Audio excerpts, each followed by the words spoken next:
ಒಂದೂರಲ್ಲಿ ಇಬ್ಬರು ಹುಡುಗಿರು ಇರ್ತಾರಂತೆ. ಅವ್ರ ಕೆಲಸ ಏನಂದರೆ ಪ್ರತಿನಿತ್ಯ ಹೂವು ಮಾರಾಟ ಮಾಡೋದೇ ಅವ್ರ ಕೆಲಸ. ಅವ್ರ ಊರಲ್ಲಿ ಒಂದು ರಾಜರ ಮನೆ ಇರುತ್ತೆ.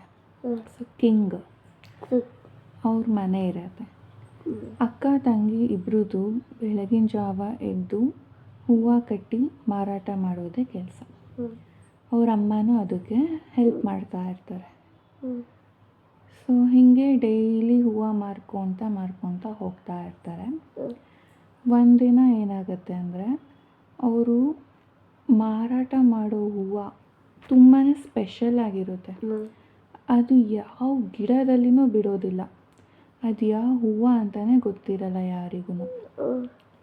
ಒಂದಿನ ಏನಾಗುತ್ತೆ, ಹೀಗೆ ಬೆಳಗಿನ ಜಾವ ಹೂವು ಮಾರಾಟೋ ಹುಡುಗಿ ಬಂದು ರಾಜರ ಮನೆಗೆ ಆ ಹೂವನ್ನ ಕೊಡ್ತಾರೆ. ರಾಜನಿಗೆ ಫುಲ್ಲು ಕ್ಯೂರಿಯಾಸಿಟಿ, ಹೆಂಗಪ್ಪ ಕೇಳೋದು, ಈ ಹೂವು ಎಲ್ಲಿ ಸಿಗತ್ತೆ ಅಂತ. ನಾನೇ ಒಂದಿನ ನೋಡಬೇಕಲ್ವಾ, ಇವ್ರು ಹೂವು ಹೆಂಗೆ ಕಟ್ ಮಾಡ್ತಾರೆ ಮತ್ತು ಹೆಂಗೆ ತರ್ತಾರೆ, ಹೆಂಗೆ ಕಟ್ತಾರೆ ಅಂತ ನೋಡಬೇಕು ಅಂತ ರಾಜಂಗೆ ಫುಲ್ಲು ಕ್ಯೂರಿಯಾಸಿಟಿ ಆಗಿಬಿಡುತ್ತೆ. ಸೊ ಒಂದಿನ ಏನು ಮಾಡ್ತಾನೆ, ಅವನು ಗುಪ್ತ ವೇಷದಲ್ಲಿ, ಅಂದರೆ ರಾಜ ಅನ್ಸಲ್ಲ, ಕಾಮನ್ ಮ್ಯಾನ್ ಆಗಿ ಆ ಹುಡುಗಿ ಹಿಂದೆ ಫಾಲೋ ಮಾಡ್ಕೊಂಡು ಹೋಗ್ತಾನೆ. ಅವ್ರ ಮನೆ ಗೊತ್ತಾಗುತ್ತೆ ಅವನಿಗೆ.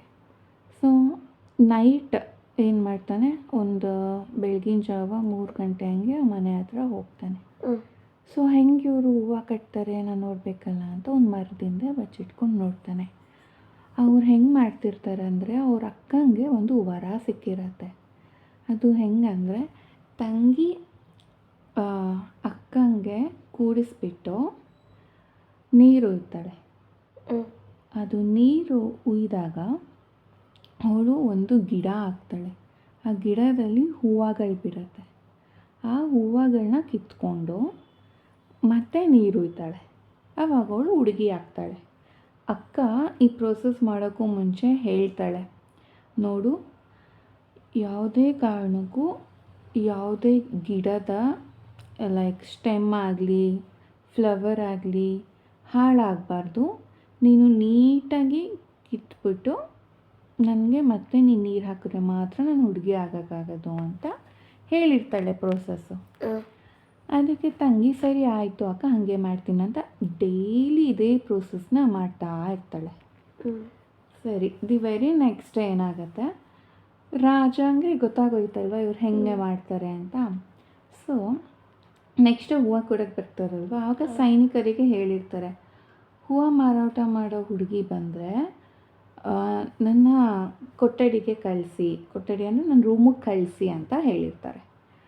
ಅದಕ್ಕೆ ಸರಿ ಆಯಿತು ಅಂತ ಇನ್ಫಾರ್ಮ್ ಮಾಡ್ತಾರೆ. ನೆಕ್ಸ್ಟ್ ಡೇ ಅವಳು ಬರ್ತಾಳೆ, ರಾಜನ ಮೀಟ್ ಮಾಡ್ತಾಳೆ. ಆಗ ರಾಜ ಹೇಳ್ತಾನೆ, ನಾನು ಎಲ್ಲನೂ ನೋಡಿದೆ, ನೀವು ಈ ಹೂವು, ಈ ಸ್ಪೆಷಲ್ ಹೂವನ್ನ ಹೆಂಗೆ ತೊಗೊಂಡು ಬರ್ತೀರಾ ಅಂತ. ಅದಕ್ಕೆ ಅವಳು, ಮಹಾರಾಜರೇ, ನಿಮಗೆ ಹೇಗೆ ಗೊತ್ತಾಯಿತು ಈ ವಿಷಯ, ದಯವಿಟ್ಟು ಇದನ್ನು ಯಾರಿಗೂ ಹೇಳಬೇಡಿ ಅಂತ ರಿಕ್ವೆಸ್ಟ್ ಮಾಡ್ಕೊತಾಳೆ. ಅದಕ್ಕೆ ರಾಜ ಒಪ್ಕೊತಾನೆ, ಸರಿ ಆಯಿತು, ಬಟ್ ಒಂದು ಕಂಡೀಷನ್ ಇದೆ.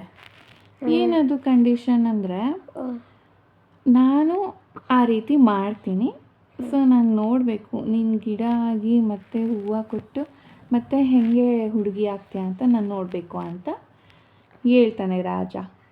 ಅದಕ್ಕೆ ಹುಡುಗಿ ಸರಿ ಆಯಿತು ಒಪ್ಕೊಂಡು ಮತ್ತೆ ಕಂಡೀಷನ್ಸ್ ಹೇಳ್ತಾರೆ, ಈ ಥರ ಮಾಡಬೇಕು ಅಂತ. ರಾಜ ಸರಿ ಆಯಿತು ಅಂತ ಮಾಡ್ತಾರೆ. ಸೊ ರಾಜಂಗೆ ಇದೊಂಥರ ಖುಷಿ ಆಗಿಬಿಟ್ಟು ಡೈಲಿ ದಿನಾಗಲೂ ಅವಳನ್ನ ಕರೆಸಿ ಆ ರೀತಿ ಮಾಡ್ತಾ ಇರ್ತಾನೆ. ಆ ಹೂವನ್ನೆಲ್ಲ ಕಿತ್ತು ಅವನ ಬಾಲ್ಕನಿ ಕಿಟಕಿಯಿಂದ ಹಾಕ್ತಾ ಇರ್ತಾನೆ. ಅದೇನಾಗಿರುತ್ತೆ, ಅವನ ಕಿಟಕಿಯಷ್ಟು ಉದ್ದಕ್ಕೂ ಎತ್ತರಕ್ಕೆ ಆ ಗಿಡಗಳು, ಆ ಹೂವು ಎಲ್ಲ ಬೆಳ್ಕೊಂಬಿಟ್ಟಿರುತ್ತೆ.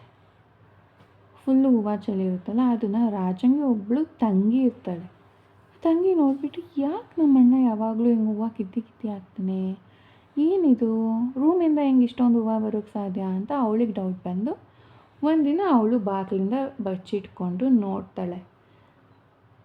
ಅದಕ್ಕೆ ಆ ಹೂವು ಮಾರಾಟೋ ಹುಡುಗಿನ ನಿಲ್ಲಿಸ್ಬಿಟ್ಟು ಅವಳು ಕೇಳ್ತಾಳೆ, ನಾನು ನೋಡಿದೆ ನಮ್ಮ ಅಣ್ಣ ನಿಮ್ಗೆ ಈ ರೀತಿ ಮಾಡೋದನ್ನು ನಾನು ಮಾಡಬೇಕು ಅಂತ ಅವಳು ಕೇಳ್ತಾಳೆ. ಅದಕ್ಕೆ ಹುಡುಗಿ, ಬೇಡ ಆ ರೀತಿ ಎಲ್ಲ ನಿಮಗೆ ಮಾಡೋದು ಗೊತ್ತಾಗಲ್ಲ, ಬೇಡ, ಸುಮ್ಮನೆ ನಂಗೆ ತೊಂದರೆ ಆಗತ್ತೆ ಅಂತ ಹೇಳ್ತಾಳೆ. ಇಲ್ಲ ನಾನು ಮಾಡಲೇಬೇಕು, ಇಲ್ಲ ಅವ್ರವ್ರಿಗೆಲ್ಲ ಹೇಳ್ಬಿಡ್ತೀನಿ ಅಂತ ಫುಲ್ ಹಠ ಮಾಡ್ತಾಳೆ ತಂಗಿ. ಅದಕ್ಕೆ ಆ ಹುಡುಗಿ ಸರಿ ಹೂವು ಮಾರಾಟೋರ್ಗೆ ಆಯಿತು ಮಾಡಿ ಅಂತ ಒಪ್ಕೊತಾಳೆ. ಆ ಹುಡುಗಿ ಎಲ್ಲ ಕಂಡೀಷನ್ನ ಕ್ಲೀನಾಗಿ ಹೇಳ್ತಾಳೆ. ಸರಿ ಅಂತ ಹುಡುಗಿ ಅವಳನ್ನ ಕೂಡಿಸ್ಬಿಟ್ಟು ನೀರು ಹಾಕ್ತಾಳೆ.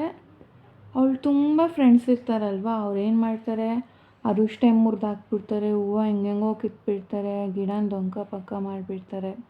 ಈ ರೀತಿ ಫುಲ್ಲು ಹಾಳು ಮಾಡಿಬಿಡ್ತಾರೆ ಗಿಡನ. ಅದೇ ಟೈಮಿಗೆ ಜೋರು ಮಳೆ ಬಂದ್ಬಿಡುತ್ತೆ. ಈ ಹುಡುಗಿ ಮತ್ತೆ ಬಿಂದಿಗೆಯಿಂದ ನೀರು ಹಾಕಿ ಆ ಗಿಡನ ಹುಡುಗಿ ಮಾಡೋದೇ ಇಲ್ಲ, ಮರ್ತ್ಕೊಂಡು ಬಿಡ್ತಾಳೆ. ಅದೇನಾಗತ್ತೆ ಅಂದರೆ ಆ ಮಳೆ ನೀರು ಆ ಗಿಡಕ್ಕೆ ಬಿದ್ದು ಅದು ಅರ್ಧಂಬರ್ಧ ನೆಂದಿರೋ ಥರ ಆಗಿ ಅವಳು ಒಂದು ಮಾಂಸದ ಮುದ್ದೆ ಥರ, ಅಂದರೆ ಒಂದು ಚಿಕ್ಕ ಗೊಂಬೆ ಥರ ಇರ್ತಾಳೆ. ಅದು ಮೋರಿ ನೀರಲ್ಲಿ ಕೊಚ್ಕೊಂಡು ಇನ್ನೊಂದು ರಾಜ್ಯಕ್ಕೆ ಹೋಗಿಬಿಡ್ತಾಳೆ. ಆವಾಗ ರಾಜಂಗೆ ಆ್ಯಕ್ಚುಲಿ ರಾಜ ಏನಾಗಿರತ್ತೆ ಅಂದರೆ, ರಾಜ ಆ ಹುಡುಗಿನ ಇಷ್ಟಪಡೋಕ್ಕೆ ಸ್ಟಾರ್ಟ್ ಮಾಡಿರ್ತಾರೆ, ಪ್ರೀತಿ ಮಾಡ್ತಾ ಇರ್ತಾರೆ. ಅದು ಆ ಹುಡುಗಿಗೆ ಗೊತ್ತಿರೋದಿಲ್ಲ. ಈ ರಾಜ ಫುಲ್ಲು ಡಿಪ್ರೆಸ್ ಆಗಿಬಿಟ್ಟು ಯಾಕೆ ಹುಡುಗಿ ಬರ್ತಾಯಿಲ್ಲ, ಎಲ್ಲೋದ್ಲು ಅಂತ ಫುಲ್ಲು ದಾಡಿ ಎಲ್ಲ ಬಿಟ್ಕೊಂಡು ಸೊಪ್ಪಗಾಗಿ ಇಡೀ ರಾಜ್ಯ ಹುಡುಕ್ತಾನೆ. ಎಲ್ಲ ಕಡೆ ಹುಡುಕಿಸ್ತಾನೆ, ಅವಳು ಸಿಗೋದೇ ಇಲ್ಲ. ಒಂದಿನ ಏನಾಗುತ್ತೆ, ರಾಜ ಅವ್ರು ಇನ್ನೊಬ್ಬರು ಕಝಿನ್ ಮನೆಗೆ ಹೋಗ್ತಾರೆ, ಅದು ಬೇರೆ ರಾಜ್ಯದಲ್ಲಿ. ಆವಾಗ ಒಂದು ಗೊಂಬೆ ಥರ ಇರತ್ತೆ. ಒಂದಿನ ಅವನು ಹೋಗಿದ ತಕ್ಷಣ ಆ ಗೊಂಬೆ ರಿಯಾಕ್ಟ್ ಮಾಡುತ್ತೆ ಅಂತ. ಅದಕ್ಕೆ ಮಾತಾಡೋಕ್ಕೆ ಬರೋದಾಗ ಫುಲ್ಲು ಹೈಪರಾಗಿ ರಿಯಾಕ್ಟ್ ಮಾಡೋಕ್ಕೆ ಸ್ಟಾರ್ಟ್ ಆಗುತ್ತೆ.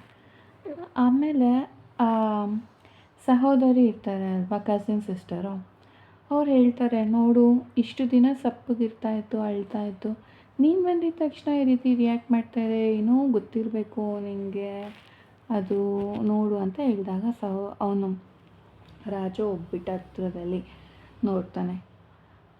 ಓ ಇದಾ ಸಮಸ್ಯೆ ಅಂದ್ಬಿಟ್ಟು ತಕ್ಷಣ ಒಂದು ಬಿಂದಿಗೆ ತೊಗೊಂಬಂದು ನೀರು ಹಾಕ್ತಾನೆ. ಅವಾಗಳು ಮತ್ತೆ ಹುಡುಗಿ ಆಗ್ತಾಳೆ. ಆಮೇಲೆ ರಾಜ ಕೇಳ್ತಾನೆ, ಯಾಕೆ ಹಿಂಗಾಯಿತು, ಏನು ಪ್ರಾಬ್ಲಮ್ ಆಯಿತು ನಿನಗೆ, ಇಷ್ಟು ದಿನ ಎಲ್ಲೋಗಿದ್ದೆ ನೀನು, ನಾನು ಹುಡುಕಿ ಸಾಕಾಯಿತು, ಹಾಗೆ ಹೆಂಗಿದೆಲ್ಲ ಆಗೋಕ್ಕೆ ಸಾಧ್ಯ ಅಂತ ರಾಜ ಕೇಳ್ತಾನೆ. ಆಗ ಅವಳು ಹೇಳ್ತಾಳೆ, ಇದೆಲ್ಲ ನಿಮ್ಮ ತಂಗಿನೇ ಮಾಡಿದ್ದು, ನಾನು ಎಷ್ಟು ಬೇಡ ಅಂದ್ರೂ ತಂಗಿನೇ ಈ ರೀತಿ ಮಾಡಿದ್ದು ಅಂತ ಹೇಳ್ತಾನೆ. ಆ ಹುಡುಗಿ ಗೊಂಬೆಯಿಂದ ಹುಡುಗಿ ಆಗಿರ್ತಾಳಲ್ವಾ, ಅವಳು ರಾಜಂಗೆ ಹೇಳ್ತಾಳೆ. ಓಕೆನಾ.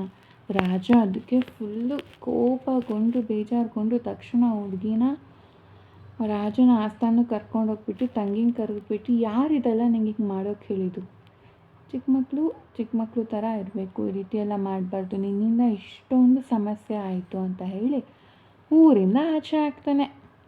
ಆಮೇಲೆ ರಾಜ ಮತ್ತು ಆ ಹುಡುಗಿ ರಾಜ ರಾಣಿಯರಾಗಿ ಆ ಊರಲ್ಲಿ ತುಂಬ ಖುಷಿಯಾಗಿರ್ತಾರೆ. ರಾಜ ಅದೇ ರೀತಿ ಹುಡುಗಿಗೆ ನೀರು ಹಾಕಿ ಹೂವು ಮಾಡಿ ಮತ್ತು ಫುಲ್ ಖುಷಿಯಾಗಿ ಹ್ಯಾಪಿಯಾಗಿ ಇರ್ತಾರೆ. ಇಷ್ಟ ಆಯ್ತಾ ಕತೆ? ನಿಮ್ಮ ಫೇವ್ರೆಟ್ ಸ್ಟೋರಿ?